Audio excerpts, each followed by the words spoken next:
the lies and accusations. After Putin's murderous invasion of Ukraine, will the populist movement continue to gain steam, or will vociferous publics turn against the insurgency now that Putin has shown his true colors as one more megalomaniac with delusions of imperial grandeur?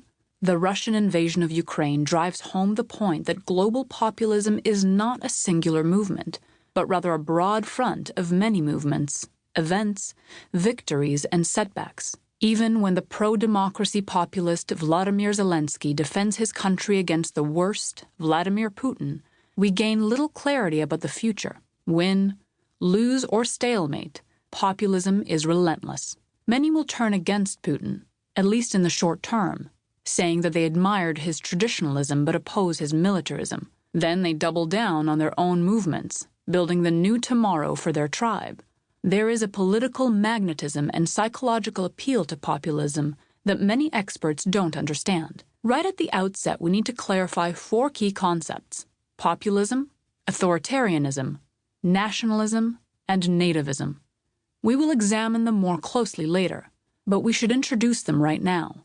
People often use the terms populism, authoritarianism, nationalism, and nativism interchangeably, but they are very different concepts. Populism is a way of speaking about politics that sets up a moral dichotomy and creates a conflict between the true people, who are honest and good, and the elite, who are evil and corrupt. Authoritarianism demands obedience to state authority at the expense of freedom. As a form of government, it rejects pluralism in favor of centralization around a charismatic leader and hand-picked loyalists. The populist leader is an authoritarian who believes that centralizing his own power requires undermining democracy. The solution he offers is a mix of nationalism and nativism. Nationalism is the love of one's country to the exclusion of others. Nationalists want their country to always win, even if that means others must always lose. Nativism is a fear of foreigners and a belief that ethnicity is part of what makes a country great. The populist system smashers use racism and xenophobia to demand a new social contract based on skin color and cultural domination, protecting the privileges of the plurality at the expense of the rest.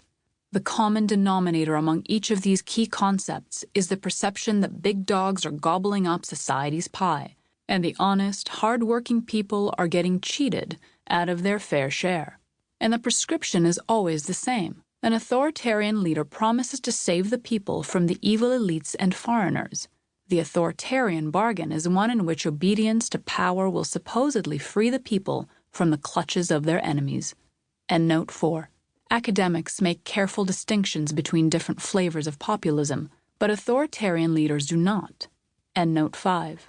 The enemies of the people are found among political refugees, corporate managers, foreign oligarchs, domestic media outlets, and even a nation's own political leadership. This big tent approach is at least one of the principal reasons why the big lie, extreme speech, and disdain for foreigners have converged to create a single network of hatred with many national characteristics.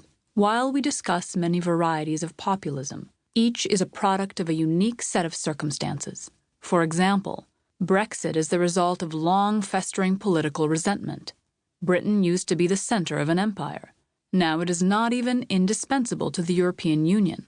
Brazil's populist president is a consequence of Brazil's long history of corruption and its earlier dictatorship, not to mention massive poverty and the collapse of an economic supercycle that drove up commodity prices.